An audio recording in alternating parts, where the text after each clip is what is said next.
Hello everyone. Welcome to For Nurses Preparation YouTube channel. I'm Neeraj Kumar Kathal. आज की ये class nursing jobs exams की preparation कर रहे सभी स्टूडेंट्स के लिए है। इस क्लास में लिए गए सभी nursing MCQs AIIMS NORCET, Rajasthan CHO, RML, PGI, ESIC, DSSB जैसे एग्जाम्स को टारगेट करते हुए तैयार की है। होपफुली ये क्लास आपको इन सभी रिक्रूटमेंट एग्जाम्स में हेल्प करेगी। For nurses preparation YouTube channel पर मंडे टू सैटरडे रात 8 बजे इसी तरह की क्लासेस रेगुलरली अपलोड की जाती हैं।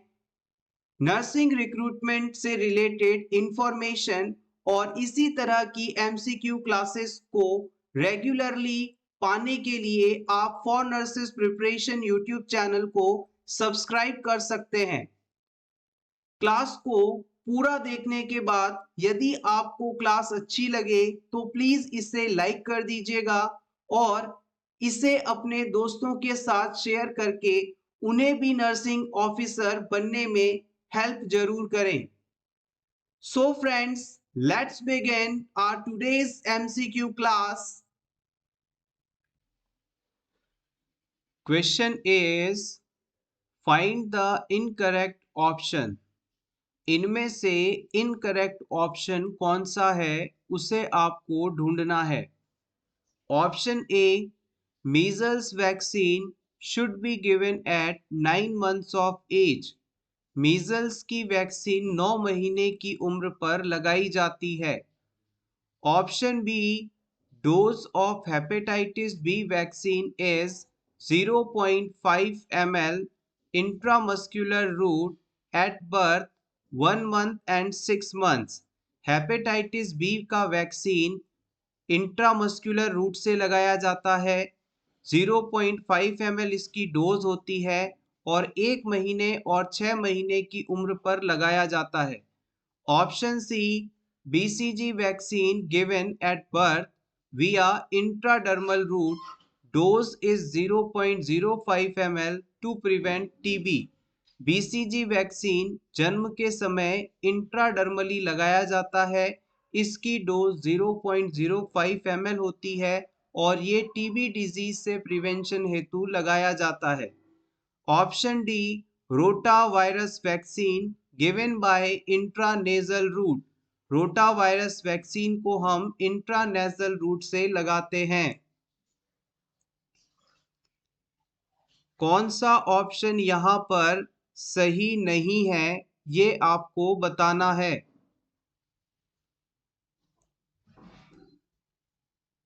यस, एग्जैक्टली आपका आंसर बिल्कुल सही है। Option D is correct here and it is a incorrect statement. Rota virus vaccine को हम ओरल रूट से एडमिनिस्टर करते हैं। आप चाहें तो यहाँ नोट डाउन कर लीजिएगा।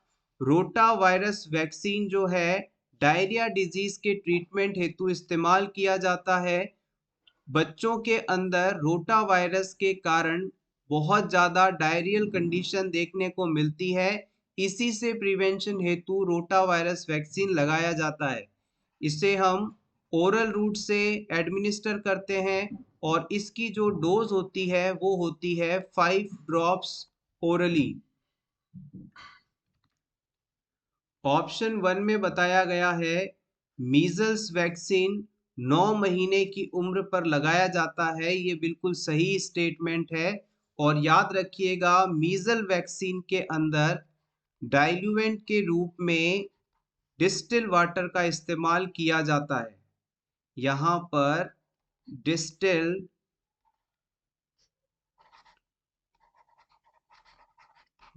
वाटर का इस्तेमाल किया जाता है डाइल्यूएंट के रूप में, रिकॉन्स्टिट्यूएंट सॉल्यूशन के रूप में। ये चीज यहां से पूछी जाती है। ऑप्शन बी के अंदर कहा गया था कि जो हेपेटाइटिस बी का वैक्सीन है वो 0.5 ml की डोज के साथ इंट्रामस्कुलरली 1 महीने की उम्र और 6 महीने की उम्र पे लगाया जाता है। ये स्टेटमेंट भी बिल्कुल आपका सही है। अब हम बात करते हैं ऑप्शन सी के अंदर बताए गए बीसीजी वैक्सीन की। बीसीजी वैक्सीन की फुल फॉर्म होती है बेसिलस कालमेटी गुवेरिन। ये चीज प्रीवियस एग्जाम में बहुत बार पूछी गई है। इसकी स्पेलिंग को आप अच्छी तरह से देख लीजिएगा। थोड़ा सा भी नाम बदल कर ऑप्शंस में ये आपको देखने को मिल सकता है। बीसीजी वैक्सीन टीबी डिजीज से हमें प्रिवेंशन देता है। अगर इसे 1 महीने से कम उम्र के बच्चे को लगाया जाता है तो इसकी जो डोज होती है वो 0.05 ml के आसपास होती है। इसे हम इंट्राडर्मल रूट से लगाते हैं और इसके अंदर जो डाइल्यूएंट यूज किया जाता है वो होता है नॉर्मल सलाइन, या फिर आप इसे NaCl भी कह सकते हैं। Normal saline is a diluent. ये चीज बहुत ही ज्यादा इंपॉर्टेंट है, रिसेंट एग्जाम्स में पूछी भी गई है।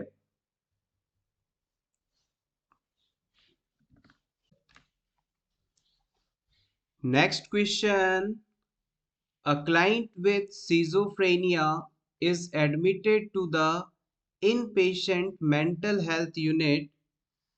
Asked her name, she responded, I am Elizabeth, the Queen of England.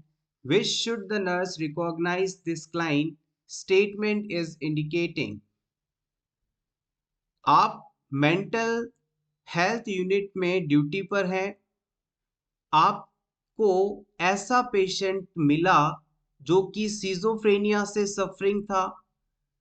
Care के दौरान आपने उससे उसका नाम पूछा तो उस पेशेंट ने कहा कि मैं एलिजाबेथ हूँ, मैं इंग्लैंड की महारानी हूँ।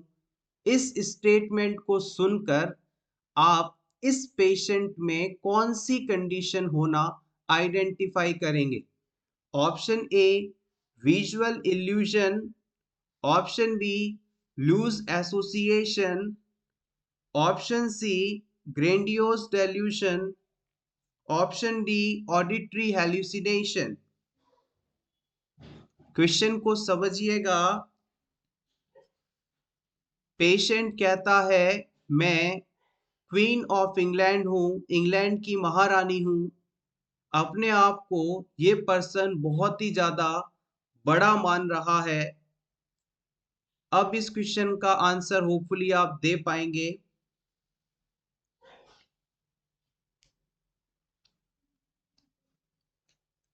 सबसे पहले यदि ऑप्शन ए की बात की जाए तो ये आपका ऑप्शन आंसर नहीं होगा।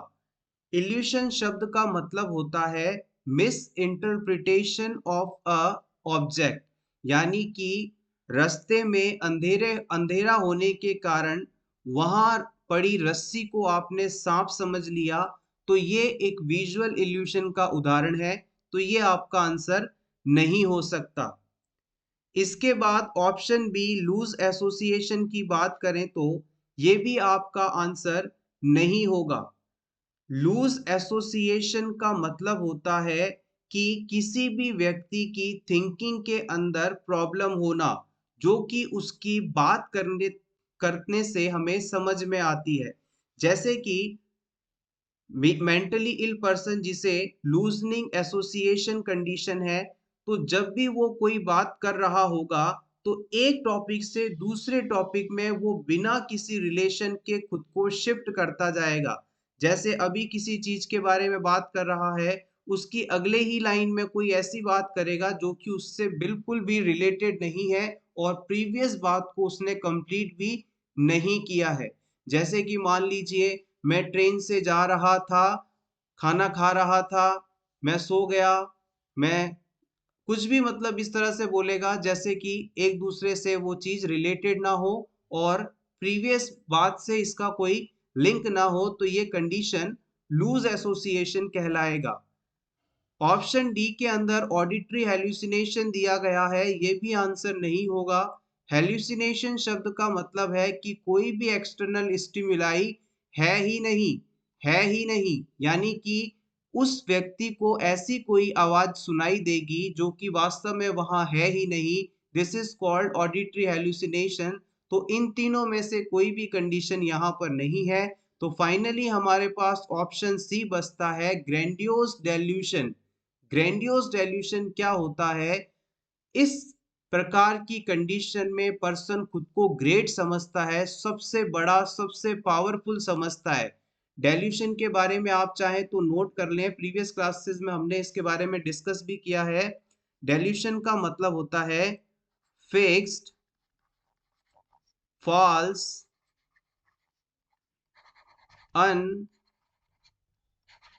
Unshakeable belief.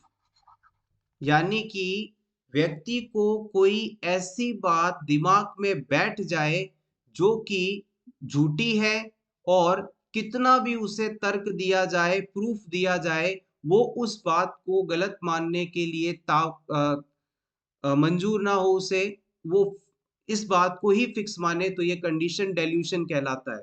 ग्रेंडियोस डेल्यूशन डेल्यूशन का एक टाइप है जिसमें व्यक्ति खुद को सबसे बड़ा, पावरफुल मानता है। जैसे कि इस पेशेंट जो कि सिजोफ्रेनिया से सफरिंग है, ये खुद को एलिजाबेथ मान रही है, क्वीन ऑफ इंग्लैंड मान रही है, यानी खुद को ग्रेट समझ रही है। जहां पर भी आपको ग्रैंडियोस में जी दिखाई दे, तो जी से आप सिंपली याद रखिएगा खुद को ग्रेट मानना, सबसे बड़ा मानना, सबसे पावरफुल मानना। तो ये चीज यहां से आप इस तरह से याद रख सकते हैं। Next question, Gomez classification is used to grade the condition of children in। Gomez classification का इस्तेमाल इनमें से किस कंडीशन में किया जाता है? Respiratory distress, protein energy malnutrition, prematurity, cardiac disorders.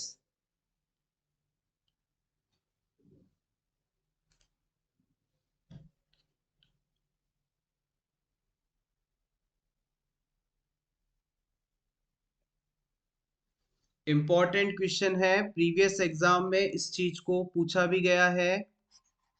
Gomez classification, the right answer is option B. Gomez classification पुराने समय में काफी यूज किया जाता था, पहले काफी यूज किया जाता था, और इस क्लासिफिकेशन के द्वारा हम बच्चों में प्रोटीन एनर्जी माल न्यूट्रिशन कंडीशन को क्लासिफाई कर सकते हैं, कैटेगराइज कर सकते हैं। किसी बच्चे को किस कैटेगरी का, किस लेवल का प्रोटीन एनर्जी माल न्यूट्रिशन है, उसे क्लासिफाई करने के लिए जो सिस्टम इस्तेमाल किया जाता था, उसे हम गोमेज क्लासिफिकेशन के नाम से जानते हैं। इसमें जो क्लासिफिकेशन था उसके बारे में ब्रीफली जान लेते हैं। हो सकता है CHO exam, Rajasthan CHO exam के अंदर ये चीज आपसे पूछ ली जाए। तो इस क्लासिफिकेशन के अनुसार हम बच्चों को तीन कैटेगरीज के अंदर डिवाइड कर सकते थे। First first degree, second degree और थर्ड डिग्री। अगर किसी बच्चे का वजन उसी एज के दूसरे नॉर्मल बच्चों के वजन का 90% तक है, तो हम इसे नॉर्मल मानते हैं। लेकिन अगर किसी बच्चे का वजन उसी उम्र के नॉर्मल बच्चों के वजन की तुलना में 76 से 90% के बीच है, तो ये फर्स्ट डिग्री प्रोटीन एनर्जी माल न्यूट्रिशन कहलाएगा। वहीं अगर बच्चे का वजन उसी एज के नॉर्मल बच्चों के वजन का 61 से 75% पार्ट हो, तो ये सेकेंड डिग्री प्रोटीन एनर्जी माल न्यूट्रिशन है। और अगर बच्चे का वजन 60% ऑफ नॉर्मल वेट से कम है, तो ये कंडीशन थर्ड डिग्री या सीवियर माल न्यूट्रिशन कहलाएगा। एक बार फिर से इसे एग्जाम्पल द्वारा समझ लेते हैं। मान लीजिए किसी एज पे बच्चे का वजन 10 केजी होना चाहिए था, लेकिन उस बच्चे का वजन 9.2 केजी है, तो ये चीज बिल्कुल नॉर्मल मानी जाएगी। वहीं अगर किसी बच्चे का वजन उसी उम्र में 7.8 केजी है, मान लीजिए 8 केजी है, तो हम कह सकते हैं इस बच्चे को फर्स्ट डिग्री प्रोटीन एनर्जी माल न्यूट्रिशन है। अगर उसी एज के बच्चे का वजन 7 केजी होता, तो हम कहते हैं इसे सेकेंड डिग्री प्रोटीन एनर्जी माल न्यूट्रिशन है। और अगर इस बच्चे का वजन मात्र 5 केजी है, जो कि नॉर्मल उस एज ग्रुप में 10 केजी होना चाहिए था, तो इसे हम सीवियर माल न्यूट्रिशन कहेंगे, severe protein energy malnutrition category में रखेंगे। ये है Gomez classification. 7.6 to 76 to 90%, 61 to 75% और below 60%। Next question, which laboratory data confirm the diagnosis of congestive heart failure? इनमें से किस लैब रिपोर्ट को देखकर आप ये बता सकते हैं कि पेशेंट में कंजेस्टिव हार्ट फेलियर कंडीशन है? Option A chest x-ray, option B liver function test, option C blood urea test, blood urea nitrogen level, option D beta type natriuretic peptide BNP. Congestive heart failure condition को पता करने के लिए कौन सा test करवाया जाता है?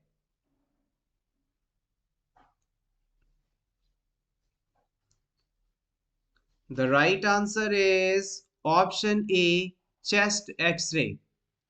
कंजेस्टिव हार्ट फेलियर का मतलब होता है हार्ट का बॉडी की डिमांड के अनुसार ब्लड सप्लाई करने में असमर्थ होना।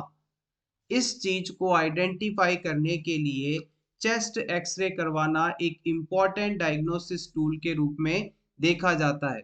जब किसी क्लाइंट का आप चेस्ट एक्सरे करवाते हैं, तो उसके अंदर यदि कार्डियोमिगैली कंडीशन मौजूद है, यानी हार्ट का साइज नॉर्मल से ज्यादा बढ़ा हुआ मिले, या फिर पल्मोनरी एडिमा देखने को मिले, यानी लंग्स के आसपास इन्फ्लामेशन देखने को मिले, तो इसके बिहाफ पर हम ये कह सकते हैं कि क्लाइंट में कंजेस्टिव हार्ट फेलियर कंडीशन हो रही है। एक बार फिर से समझिएगा, कंजेस्टिव हार्ट फेलियर को पता करने के लिए डॉक्टर द्वारा चेस्ट एक्सरे टेस्ट का इस्तेमाल किया जाता है। और चेस्ट एक्सरे करवाने पर चेस्ट एक्सरे में यदि हार्ट का साइज नॉर्मल से बढ़ा हुआ मिले, यानी कार्डियोमिगैली कंडीशन देखने को मिले, या फिर लंग्स के आसपास एडिमा जैसी कंडीशन हो, सूजन हो, इन्फ्लामेशन हो,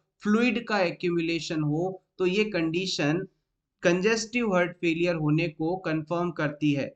इसके अलावा जो बीएनपी का लेवल है, बीटा टाइप नाइट्रियूरेटिक पेप्टाइड का लेवल है, इसका टेस्ट करवा कर भी यदि इसका लेवल हमें इंक्रीज्ड मिलता है, तो हम ये कह सकते हैं कि क्लाइंट को कंजेस्टिव हार्ट फेलियर कंडीशन हो सकती है। लेकिन अगर आंसर की बात की जाए, तो मोस्ट सुटेबल ऑप्शन यहाँ पर चेस्ट एक्सरे रहेगा। सबसे ज्यादा इसी टेस्ट का इस्तेमाल किया जाता है, इसलिए हमने ऑप्शन ए को करेक्ट माना है। Next question, a nurse volunteer to give influenza immunization at local clinic. What level of care the nurse demonstrating? Simply आपको ये बताना है कि इम्यूनाइजेशन किस लेवल का प्रिवेंशन है। Tertiary, secondary, primary, primitive.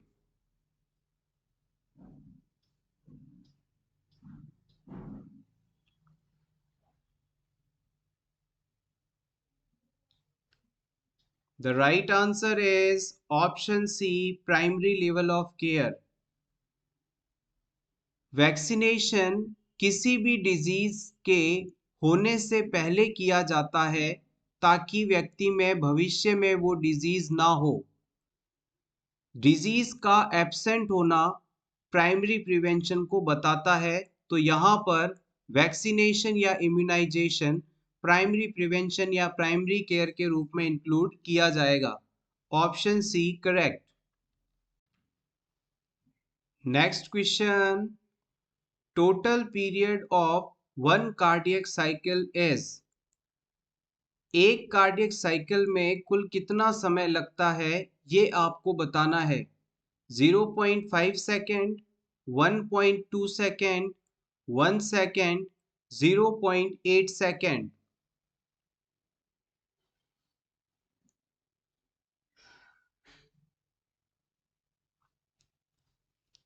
The right answer is option D, 0.8 second. एक cardiac cycle को कंप्लीट होने में 0.8 सेकेंड तक का समय लगता है, यानी 1 सेकेंड से भी कम समय में। एक कार्डियक साइकिल का मतलब होता है हार्ट का एक बार कॉन्ट्रैक्ट होना और पूरी तरह से रिलैक्स होना।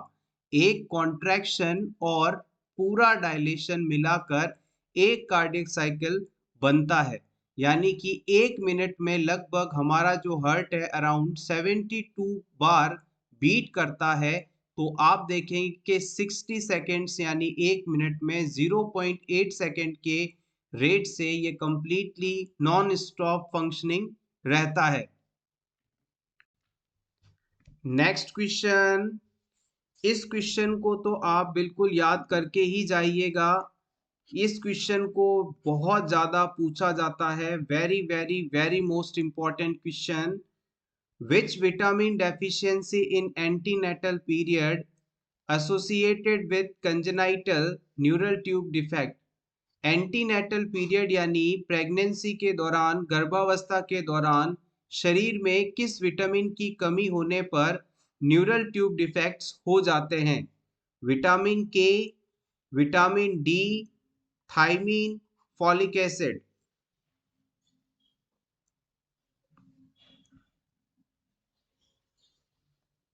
The right answer is option C, folic acid.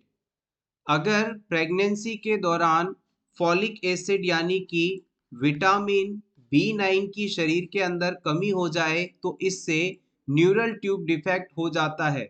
Neural tube defect का मतलब है बच्चे की जो स्पाइनल कॉर्ड है वो कंप्लीटली एनक्लोज नहीं होगी और वहां पर एक एबनॉर्मल ओपनिंग रह जाएगी। हो सकता है इस ओपनिंग से बच्चे की जो नर्व्स हैं, न्यूरॉन्स हैं, स्पाइनल कॉर्ड है, वो बाहर की तरफ प्रोट्यूड हो सकती है। और इस कंडीशन के से बचने हेतु प्रेगनेंसी के दौरान पर्याप्त मात्रा में विटामिन बी 9 लेना चाहिए। ऐसा भी देखा जाता है कि फैमिली जब भी कोई कपल फैमिली प्लानिंग करना चाह रहा होता है तो हम उसे एडवाइस देते हैं कि फैमिली प्लानिंग की शुरुआत से लगभग 1 महीने पहले ही आप विटामिन बी की टैबलेट लेना शुरू कर दीजिए, ताकि पूरे प्रेगनेंसी पीरियड में आपको विटामिन बी 9 की कमी ना हो, फॉलिक एसिड की कमी ना हो और बच्चे में न्यूरल ट्यूब डिफेक्ट होने की संभावना भी खत्म हो जाए। Next question is, mania is a type of. Mania किस प्रकार का डिसऑर्डर है ये आपको बताना है। Thought disorder, dissociative disorder, mood disorder, neurotic disorder.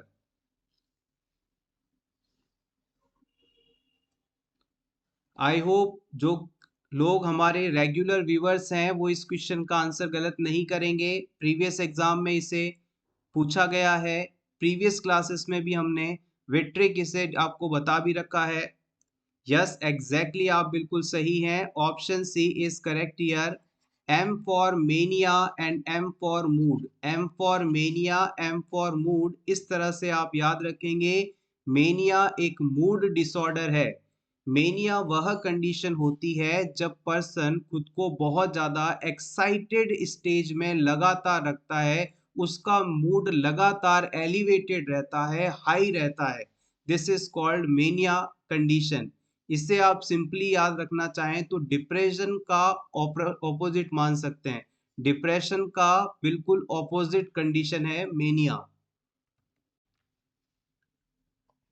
Next question, how many administrative areas are there in delivery of health services at district level. अगर आपको डिस्ट्रिक्ट लेवल पर यानी जिला लेवल पर हेल्थ सर्विसेज को डिलीवर करना हो, पहुंचाना हो, तो कुल कितने एडमिनिस्ट्रेटिव एरियाज यहाँ पर होते हैं जिन पर आपको ध्यान देना होगा? 4, 5, 6 या 7? जिला लेवल पर कुल कितने एडमिनिस्ट्रेटिव एरियाज होते हैं ये आपको बताना है।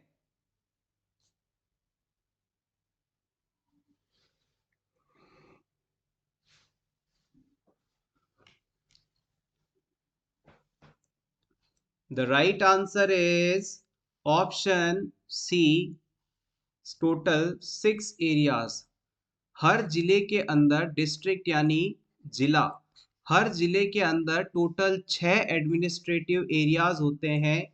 और ये एरियाज कौन कौन से होते हैं इन्हें नोट कर सकते हैं आप। सब डिवीजन हो सकता है, सब डिवीजन के बाद में आएगा तहसील, बहुत ही बेसिक चीज है ये, आपको जरूर पता होनी चाहिए। उसके बाद community development block, community development block में शॉर्ट फॉर्म में लिख रहा हूँ। इसके बाद में म्युनिसिपैलिटीज, म्युनिसिपैलिटीज या फिर आप इसे कॉरपोरेशन कह सकते हैं। इसके बाद में आता है विलेज और फाइनली आता है पंचायत। देखिएगा, हर जिले के अंदर कुल 6 एडमिनिस्ट्रेटिव एरियाज होते हैं। सबसे पहले नंबर पर होगा सब डिवीजन, दूसरे नंबर पर तहसील, तीसरे नंबर पर कम्युनिटी डेवलपमेंट ब्लॉक, चौथे नंबर पर म्युनिसिपैलिटीज या इसे कॉरपोरेशन भी कह सकते हैं, पांचवें नंबर पर आपका आएगा विलेज और छठे नंबर पर आएगा पंचायत। आप चाहें तो इसका स्क्रीनशॉट ले लें या फिर नोट कर लें। Next question, one of the most common complication of myocardial infarction is, myocardial infraction होने पर सबसे ज्यादा होने वाला कॉम्प्लिकेशन कौन सा है? अगर किसी क्लाइंट को हार्ट अटैक आता है तो हार्ट अटैक वाली कंडीशन होने के बाद इन चारों में से कौन सा कॉम्प्लिकेशन सबसे ज्यादा देखने को मिल सकता है? Option A hypokalaemia, option B anaphylactic shock, option C cardiac dysrhythmia, option D cardiac enlargement. Previous exam में इस क्वेश्चन को पूछा गया है, इंपॉर्टेंट है।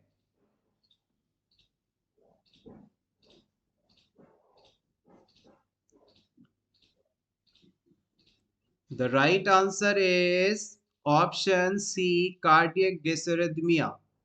मायोकार्डियल इंफ्रैक्शन या हार्ट अटैक वह कंडीशन है जिसमें हार्ट की मायोकार्डियल सेल तक पर्याप्त मात्रा में ब्लड सप्लाई न पहुंचने के कारण ऑक्सीजन डेफिशिएंसी हो जाती है और वहां के सेल्स की डेथ होने लगती है, जिसके कारण क्लाइंट को सीवियर पेन होता है और हार्ट की फंक्शनिंग भी रुकने लगती है।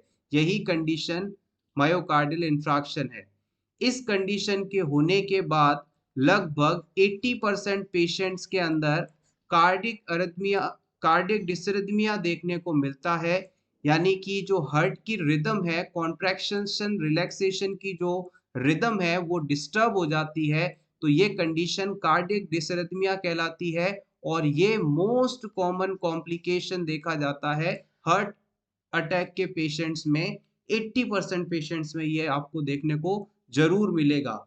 इसके अलावा अदर कॉम्प्लिकेशंस की बात करें तो कार्डियोजेनिक शॉक हो सकता है, हार्ट फेलियर हो सकता है, पैपिलरी मसल डिस्फंक्शन हो सकता है, वेंट्रिकुलर एन्यूरिज्म हो सकता है, ड्रेसलर सिंड्रोम हो सकता है। ड्रेसलर सिंड्रोम इंपॉर्टेंट है, इसके बारे में आप चाहें तो नोट करिएगा, नेक्स्ट स्लाइड में लिख लेते हैं इसे, हेडिंग लिखिए Dressler syndrome. Dressler's syndrome. Dressler syndrome myocardial infarction आने के बाद डेवलप होने वाला कंडीशन है। It occurs after MI। Myocardial infarction होने के बाद ये कंडीशन देखने को मिलती है। इसके अंदर क्या क्या होता है? इट इंक्लूड, इसके अंदर तीन चीजें एक साथ देखने को मिलती हैं। सबसे पहले पेशेंट को चेस्ट पेन होगा, यहां लिख लीजिएगा प्लूराइटिक चेस्ट पेन। प्लूराइटिक चेस्ट पेन हो गया। उसके बाद पेरिकार्डाइटिस, पेरिकार्डाइटिस। और थर्ड होगा ल्यूकोसाइटोसिस, ल्यूकोसाइटोसिस। और एक चीज और लिख लीजिएगा, इसमें फीवर भी देखने को मिलता है। यानी कि अगर किसी पेशेंट को हार्ट अटैक आया हो और उसके बाद उसमें ये चार फाइंडिंग्स देखने को मिलें तो हम उसे ड्रेसलर सिंड्रोम कहेंगे। ये चार फाइंडिंग्स हैं। सबसे पहला प्लूराइटिक चेस्ट पेन, सेकंड नंबर पर पेरिकार्डाइटिस, थर्ड नंबर पर ल्यूकोसाइटोसिस और फोर्थ नंबर पर fever.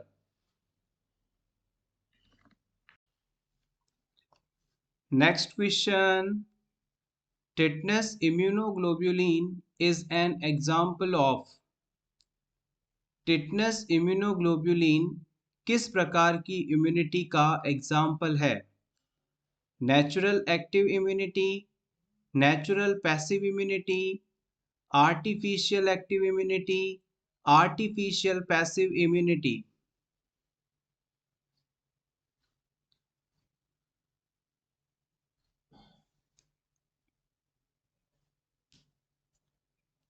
The right answer is artificial passive immunity।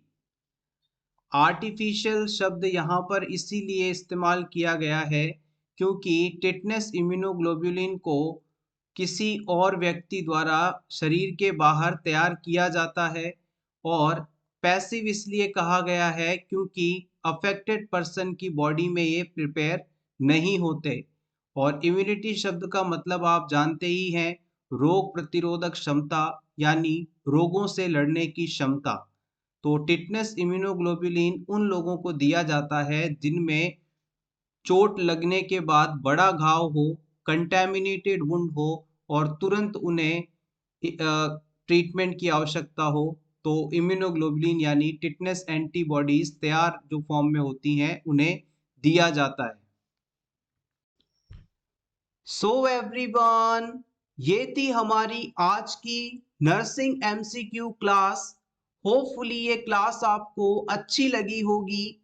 Class अच्छी लगी हो तो प्लीज इसे लाइक कर दीजिएगा, अपने दोस्तों के साथ शेयर कर दीजिएगा और for nurses preparation YouTube channel को सब्सक्राइब कर दीजिएगा। For nurses preparation Facebook, Telegram, Instagram पर भी एक्टिव है और रेगुलरली आपकी प्रिपरेशन के लिए एमसीक्यूज और वैकेंसी के इंफॉर्मेशन शेयर करता है। इन सभी सोशल मीडियाज पर फॉर नर्सेस प्रिपरेशन को फॉलो करने के लिए वीडियो डिस्क्रिप्शन में दिए गए सभी लिंक्स पर क्लिक करें। Thank you so much. Best of luck.